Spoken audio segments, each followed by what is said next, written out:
it's literally been, we've been just so conditioned to that happening every year in and year out, that is just a given at this point. And the fact that it's not is just, that's the fun part, right?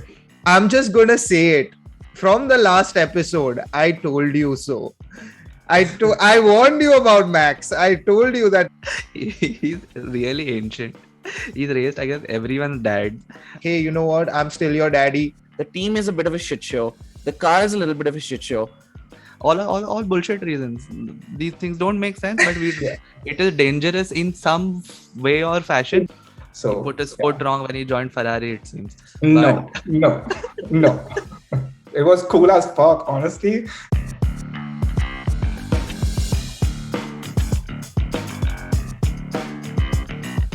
Hey everyone, and welcome to another episode of All About Sports, the podcast. I say another, but it's season 2's first episode. We've gone through 60 episodes in season 1. I don't know how I've stuck around doing this for almost a year now. I don't know how any of these guys have done it.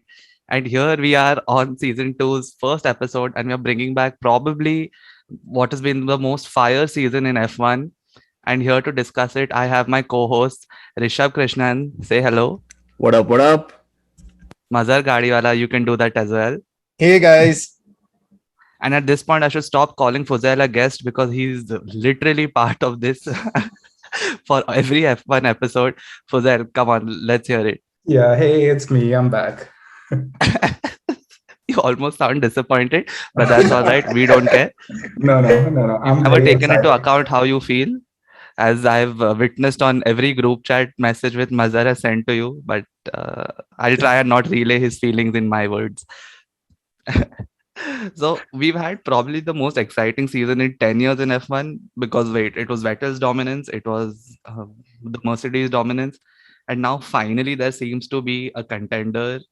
Um, I think it's probably been as fun as F1 has been in maybe 15 years even. Fuck the last 10. Max has been really going at it. Every race is a challenge for Hamilton. Max's car seems to be performing really well. There aren't those, recurring engine issues which seem to hamper his seasons of the past. Fuzail, what is your take on this season being as good as it has? I mean, if as long as no one's watched the last episode, I've always rated Max. So it's no surprise that he's actually finally taking the fight to Lewis. Audience, don't let him fool you. He absolutely trashed him in the last episode. Do go back and check out the last episode. Okay, fair enough. Full disclosure, yeah, I've never liked Max Verstappen. I've also never been like a huge fan of Lewis Hamilton, but I mean, you can't like refute the numbers, you can't refute like results, right? Because with Max Verstappen, it's always like all speculation. Oh, he's going to be a future world drivers championship, and he is like one of the quickest drivers on the grid. But we were yet to see that, and I think this is the first season where it's really actually culminated, and it's not just like one-off races where the Mercedes messed up, or he's just like he just had a good day. Obviously, to win a drivers championship over a season as long as this one is going to be, I think it's like 23 races. I mean, there's a few cancellations here and there, but yeah, like over more than a 20 race season, winning a championship, it has to be very well defined consistency. And we're halfway through it, and how close it is, it's just like it's insane, honestly. Like, I think the last time the championship was this close between two different teams was probably in 2018, when Vettel was fighting for the championship, until that Germany race. We won't talk about that.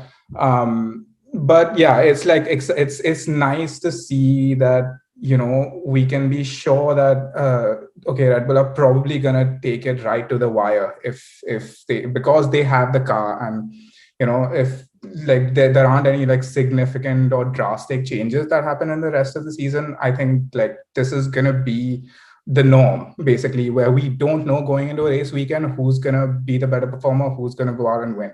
Which I think that is the biggest thing. It's not okay. Turn one, Lewis Hamilton leads out of turn one, Valtteri Bottas in second, and Verstappen in third, and then that's it. Like the rest of the race just goes that way. So yeah, I mean, obviously, it's been so exciting to watch, and it's just looking like it's going to be more of that. So I'm pretty pumped about it. in what has been a fairly close fight, right? Verstappen has had 2 DNFs and 1 9th place finish after a crash. Correct? Think so? Yeah, the Yeah. last race. The last race. Yeah. Hungary finished The ninth. Hungary was 9th. Yeah. If you ask me, okay, he crashed in first place in Baku. He wasn't first. Yes. He was leading races. I think the season. I mean, Lewis has been lucky enough to go into the break, uh, leading the championship. Yeah. Krishnan, what do you think? What do you like? What are your thoughts on Max fighting this hard? Because I don't. You can expect some things coming out of the initial races, but the initial races were dominated by Hamilton. So I was like, okay, this is going to be the same, but the season just flipped, right, with back-to-back Verstappen wins. No, I think Foos, you absolutely hit the nail on the head. With so many of the last year's seasons just being almost routine for Lewis Hamilton, this is such a needed relief for Formula One to actually see a proper title race at the top. And I mean, it's funny, this conversation would be completely different if we go back 2 races, right? It's funny to see Lewis. It looked almost that Verstappen was starting to kind of extend his gap at the top. Obviously, the last 2 races a little bit unfortunate, which is why he's not there. But it's a fantastic season because we finally have a title race again. And I think what's fun about it is it's kind of unexpected. I think with the rule changes, the major rule changes coming in for next season, I think a lot of the thought process was really massive changes in positioning from a team by team basis would occur next year, barring some of the teams that changed engine. The major changes would be coming next year. But it's really fun to see that Red Bull's been able to kind of trump that and really go far and ahead. And one smaller point that also probably really helps Red Bull from a constructor standpoint, Perez is a phenomenal teammate to go along with Verstappen. He's the perfect second piece. He's very much like a Daniel Ricciardo type, a phenomenal racer who's not going to outshine Verstappen, but consistently get up in the points. And as he proved in cases where Verstappen Verstappen wasn't getting the win, he found a way to get a win in the one race that he won this season. So it's awesome to see. And I think the best part about it is I really went into this season thinking this is going to be a Lewis Hamilton season. There's not much to think about. Let's just get ready for next season and treat this like one long extension of the prior season. And it hasn't been that. So the surprising element to it is really what's made it so special. And then we're going into this conversation with the last race being an Ocon win. I don't know what it is with young French drivers winning these like random races, but the randomness factor of these races too is made it pretty fun. Before I move on to asking a question to Mazhar, I'm just going to point out in the last episode, he rolled his eyes like 800 times at me when I said Lewis is finishing second in the championship. All right. Just pointing it out. He rolled his eyes and I could see they just kept on rolling. And I'm like, excuse me, is this a hot take? You're supposed to make this a trailer. I don't blame him because I think this season, but just before Mercedes announced that Lewis is gonna, carry on doing another season, people were speculating, who's going to drive for Mercedes? Is it going to be George Russell? Is it going to be Bottas? Is it going to be some other driver? And then as soon as that was announced, the tweet wasn't Lewis Hamilton is going to drive for Mercedes in the 2021 season. The tweets from fan accounts were, congratulations to Lewis Hamilton for winning an 8th World Drivers' Championship with Mercedes in 2021. I mean, it's literally we've been just so conditioned to that happening every year in and year out, that is just a given at this point. And the fact that it's not is just, that's the fun part, right? I think in the last 3 years, Drive to Survive has pulled in more following F1 than the sport actually has. That's a different debate topic. But Mazhar, I'm going to come to you and ask you, who has been your most exciting racer outside of these two guys? Because these two are competing every race. But then there are other racers who are doing phenomenally well as well. One name I'm sure which is going to come up when I ask this question is Lando's.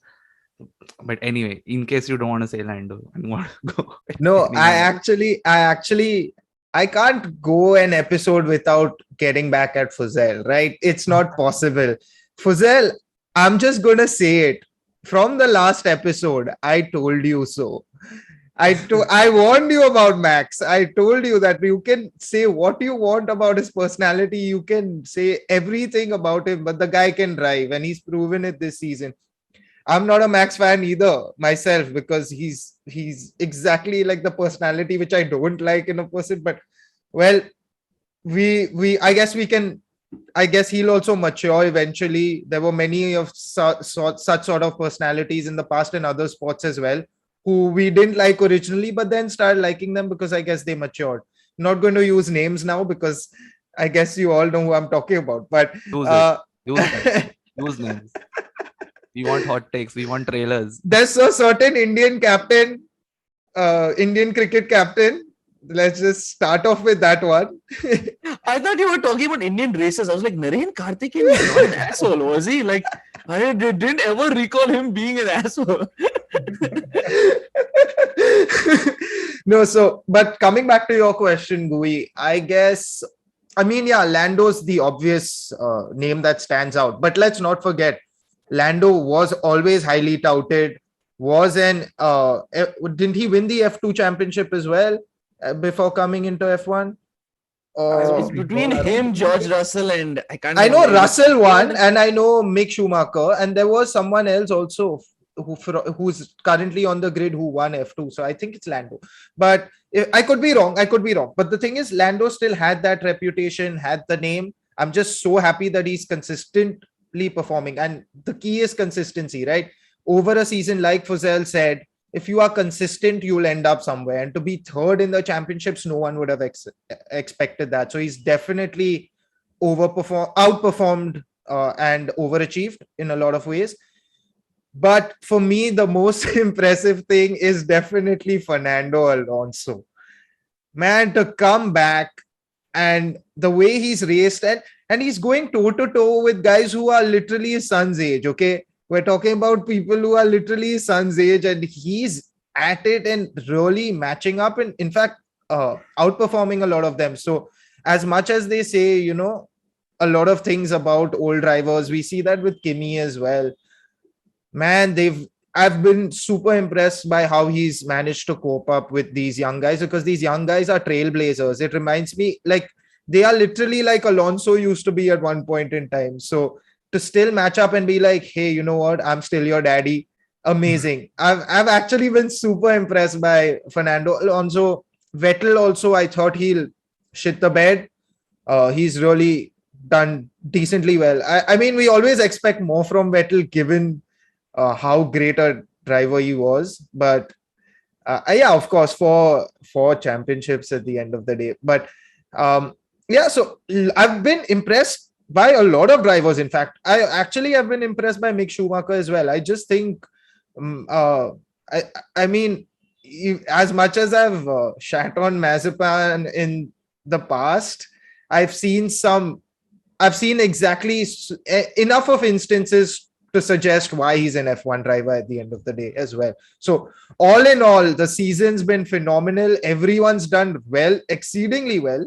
A lot of them, at least. I wouldn't know if I can say anyone's underachieved. Maybe Bottas and maybe Hamilton, but then again, Hamilton does have 4 race wins. So how much can you even criticize the guy? And just based off a quick wiki search, that F2 season was quite a packed F2 season. So George Russell won that season. Lando Norris finished second. But that season had George Russell, Lando Norris, Alex Albon, and Nicola Latifi all in that group. So that was quite a packed season of F2. But just behind George Russell, I think he just got snipped by George Russell in the end. I think this can be compared to one of those NBA draft classes. Literally. So this was the F1 draft class. Completely, yeah.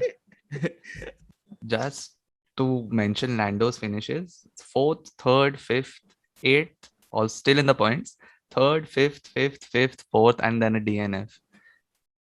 Yeah, I think right up until the last race where he had that unfortunate DNF, he was the only driver on the grid to finish every race in the points, which is insane. Like, that's just some like next level consistency. Even like finishing, like, you know, for a fact that in any race, if one of the front runners crashes out, Lando's going to be on the podium. Like, there's no, he was easily the best of the rest. This is one of those situations where we need to move Ferrari also into the rest. Because aren't competing for. I mean, I feel really bad for them. Like they have two phenomenal racers, but I mean by them I mean the racers. I mean the drivers, not the team. They just can't help it. Like you're having you're having a really huge. Well, Hamilton can close out big gaps, but again, let's be honest. I don't want to discuss that Leclerc thing. Just don't. I do not. It was so unfortunate because I don't know. The chap seems to be blaming himself for having a poor car. Like it's not your problem. You can't do jack shit about it. But anyway, coming to Fernando Alonso, he basically practically got Ocon the race win with the duel with Hamilton. I mean, this is beautiful to watch. Alpine car, Fernando Alonso, who I think must have come onto the grid maybe 5-6 years. He won his championship 4 years prior to Hamilton even being on the grid. All right, so he won his championship that far back. 3 or 4. I'm not sure. 3. I think it is maybe. 4. I think 2004 is. Yeah, I think it is. No, his his championships were 2005 and 2006. Oh, 5, 6. 4 was Shumi's last. Yeah, Yeah. right. Sorry. Yeah. I mean, he's ancient. He's really ancient. He's raced against everyone's dad, and this guy is battling with a 7-time champion to give a young gun his first race win. I mean, it's just phenomenal. And Ocon also acknowledging it after the race. This is why I like this season so much, because the drivers get along. There's not a fight every press conference. People aren't bitching about each other, which used to be a Max versus Lewis. What was that? What do you say? I mean, that's the biggest one. That's the biggest one. They can bitch about each other all they want. It's fine. I don't care. And even to the point that when they were questioned too many times about the collision, they're like, please, can everyone move on? Like, we've moved on. Again, now that I've brought up the collision, whose fault was it? Lewis. Esteemed guest of It's this. not even a debate. It's not even a debate. My opinion is purely framed. Yeah. It was definitely Max's fault. What are you saying? It's not even a debate. It was definitely Max's fault. Yeah, what's wrong with you? No. Like, all bias aside, I've never liked Max Verstappen. I've been one, like, I would have rooted for Lewis to win just so that Max didn't win. But like, it's just not there's no doubt in my mind whose fault that was. Like, it was Lewis's fault. There was a lot of room on the apex which he didn't take. Max left him more than enough room, more than a car's width, and Lewis just carried too much speed into it. Didn't slow down enough, just to put his foot down and keep his foot down and not give up the corner. But I think at that point he was already past a point where he was going to come out of it in front without making a collision. And yeah, I think the penalty, even the 10-second penalty he got, was not harsh enough. I think it should have been at least like a drive-through or a stop-go or something, because it clearly wasn't harsh enough, because he ended up going on and winning the race because he literally had no other competition. And the fact that, like, I've always respected Lewis as a driver, as a competitor, as just like a role model. But the way over the top celebration after that race with the flag waving and all that cringe stuff, when you literally put someone in a hospital, giving them a possible concussion, is just, I didn't like that. I think I lost a lot of respect for Lewis that day. But yeah, that's that. Like, and the fact that, like, this is my bias speaking. The fact that Leclerc should have won that race and then lost the lead with a lap and a half to go, that broke my heart, because he did everything right that day. He didn't put a foot wrong and then still ended up not winning. So he put his foot wrong when he joined Ferrari, it seems. No. I was gonna say, and I don't know if you could see from my glasses, I was rewatching the video again, and yeah, the amount of space he actually had on the inside he had a good amount of space in Krishnan, see, I think all of these things, like, in that moment, given the competitive spirit, I'm not taking Lewis's side, but Fuzz is so right. Like, these things happen in races, okay? it happens, and that's why I didn't like Max's overreaction to it.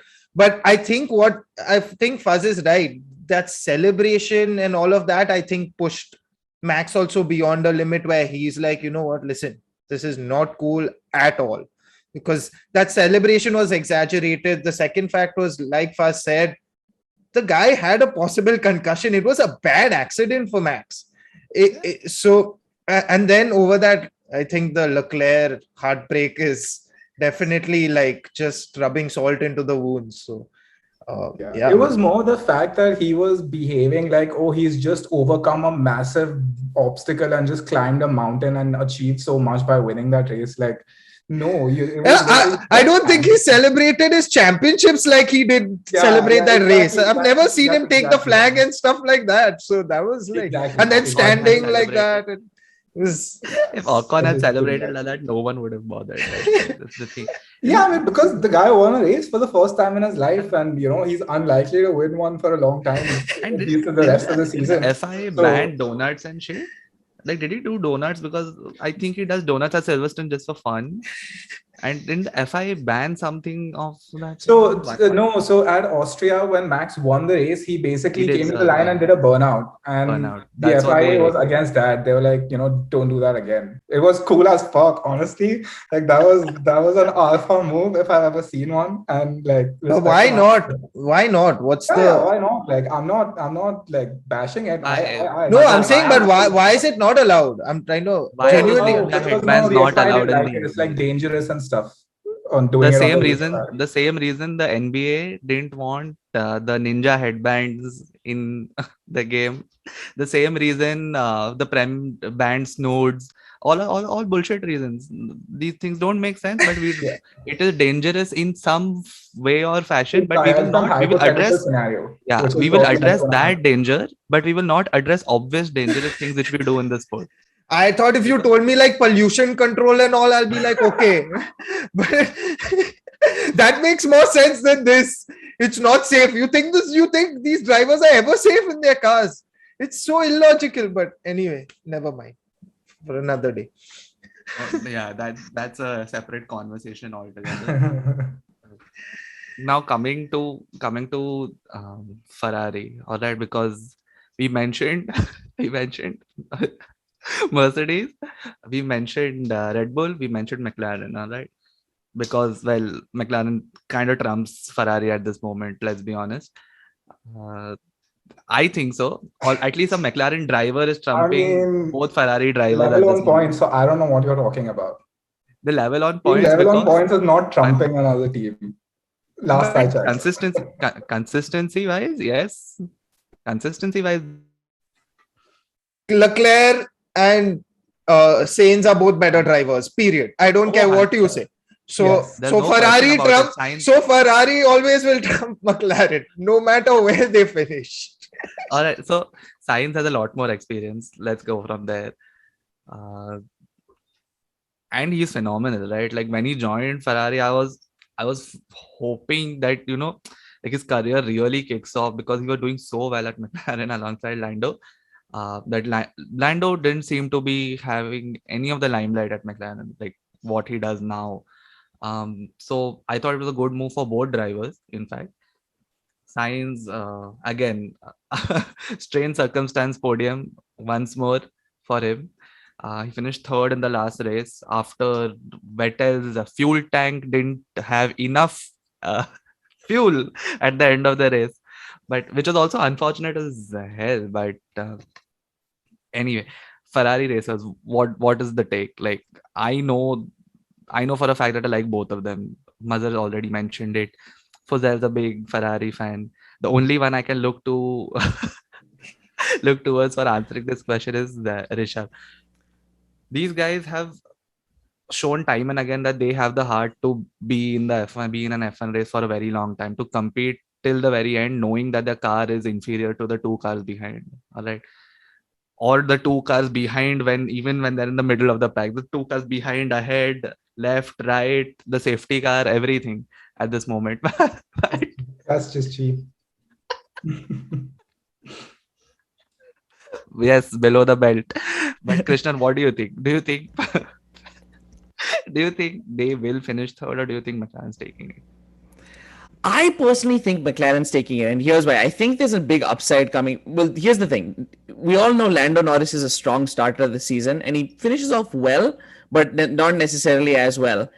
I don't think Danny Rick has been that comfortable in the car. I hold Danny Rick in really high esteem. I'm actually surprised by how high the gap is between Lando and him. And there's probably some amount of just comfort with the car, comfort with the team that'll change. So I think there's a huge upside potential on Ricardo that could actually lead them to overtaking.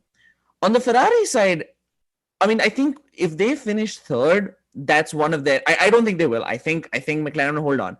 But if they do, that's a phenomenal end to their season, because with the car that they have and after the season they had last year, to really be the best of the rest even is a great next season. And a big part of that is, like we all know at this point, it's the drivers. The team is a bit of a shit show. The car is a little bit of a shit show.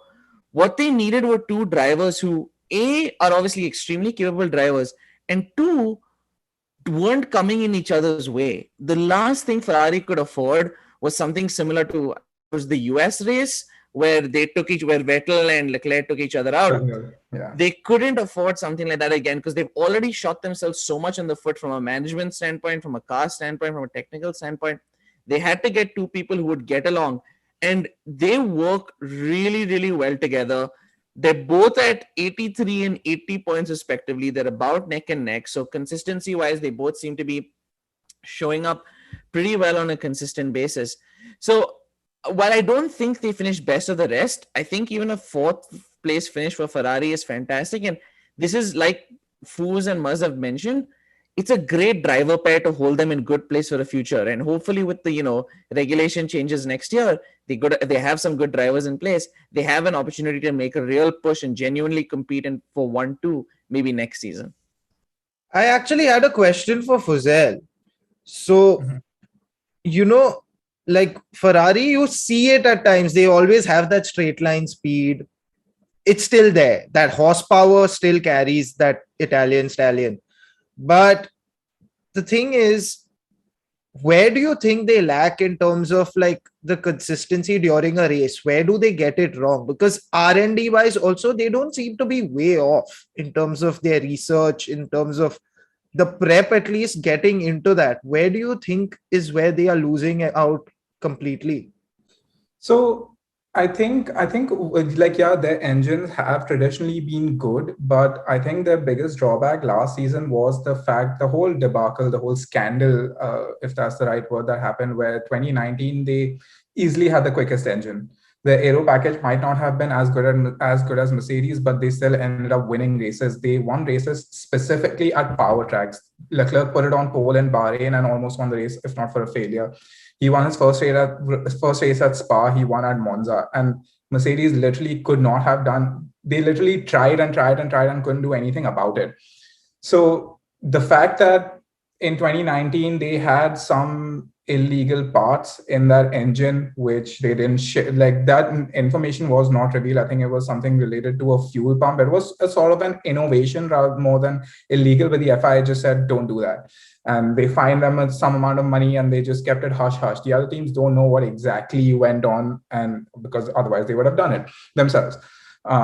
So in 2020, this is what I read, that their penalty was not just a fine and just like keeping it hush. It was basically nerfing their engine to a point where they can't really compete. Again, I don't know how far that's true and how far, that's believable. But I think the fact that this year they've kind of brought that back. They've rejuvenated themselves in a way, because they're not like fighting against the Alpha Tauris or like the Renaults, and they are third in the championship. Like that's what it is. Leclerc's again stuck it on pole at least twice this season. He's had unfortunate races, but he almost won the race at Silverstone. He's put it on pole twice. He couldn't start Monaco. So I think Ferrari is slowly coming back. I think the biggest reason that they aren't performing to the same level as 2018 and 19 this year is the fact that they are probably focusing all their research and development for next year's car. I think that's what a lot of teams are doing.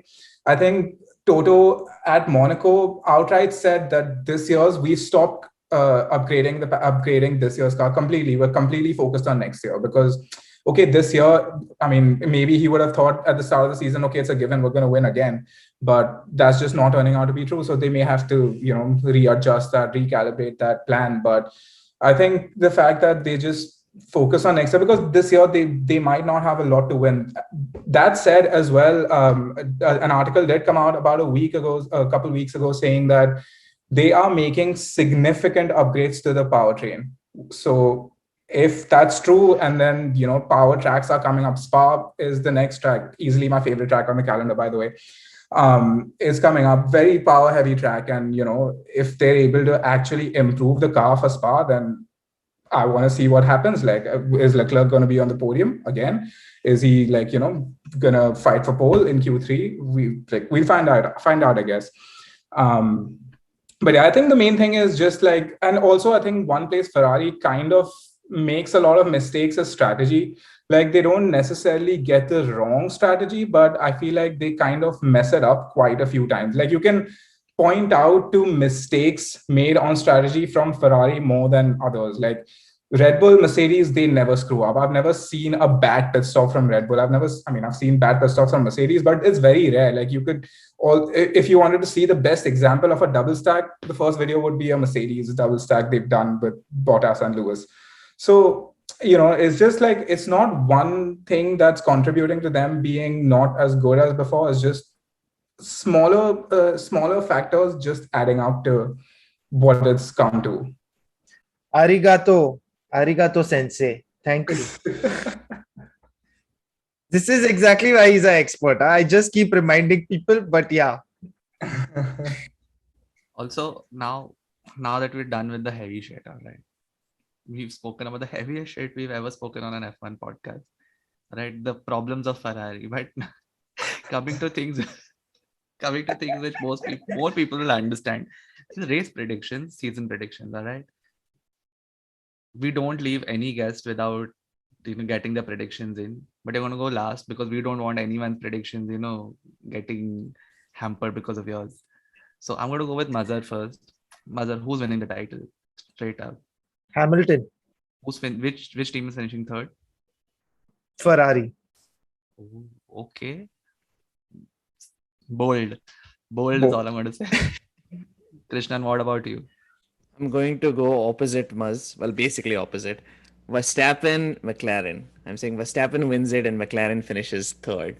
And I'm doing a perfect mix of both of these guys. Verstappen's winning the title and Ferrari finished third. Ooh.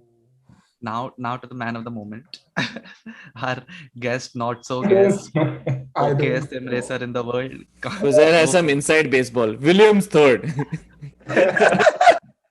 He's playing the money. He's playing the money ball here. He's playing the money ball. Latifi is winning the championship. He's still not numerically ruled out. So. I just didn't realize he's ahead of bloody George Russell. Yeah. Unbelievable. The first time Williams scores points ever is Latifi outscoring George Russell. That's amazing. We should have talked about that as well. I think the last race had more than just Ocon winning the race. Okay, but predictions. I think it's impossible, man. I'm going to go Verstappen wins the championship. And Ferrari finishes. That's not even a debate. Ferrari finishes third. and once we edit this episode, we are going to release a feature which says drink every time Fuzel says I don't like Max Verstappen, and then we're going to show after the entire reel. I'm going to put this prediction. I still don't know. See, honestly, I still don't know who I want to win the championship. Like I said, I wanted Lewis at the start of the season. But no, you know who you want. It's just not going to happen. I mean, it's like saying, I wish there was a way both Chelsea and City lost the Champions League final and United somehow got awarded for losing the Europa final. Let's not talk about that world either. But yeah, if there was a way that, both of them didn't win and then the next choice would be who's third in the championship, Lando Norris is. I'd be fine with that. But that's not the world we live in. We just have to accept our reality. And yeah, I kind of hope Verstappen goes on and wins it just for the break and monotony. Also, another Ferrari bias, the fact that I don't want Schumacher's 7 titles to be surpassed. So I kind of want Verstappen to, not allow Lewis to do that. But Yeah, he's your papa's friend, bro. Come on. Title record you have to defend. I mean, Do it for your dad. Anyway, on that bittersweet note, we're going to call it an end to this episode. Thank you so much, everyone, for tuning in. For any suggestion on what we should cover next, feel free to DM us in our inbox. You can put it on the comments. Tell us what you thought about this episode or any other episode. And we really want your input on what you think about what we do. And thank you so much for joining me, Mazhar, Rishabh, and of course, Fuzail, who again I will say is not a guest. I will keep reiterating he's not a guest on this podcast. But thank you so much, guys, for spending your precious time debating F1. Until next time. Also, check out Zenith Online Racing, ZOR. Don't miss on that. video.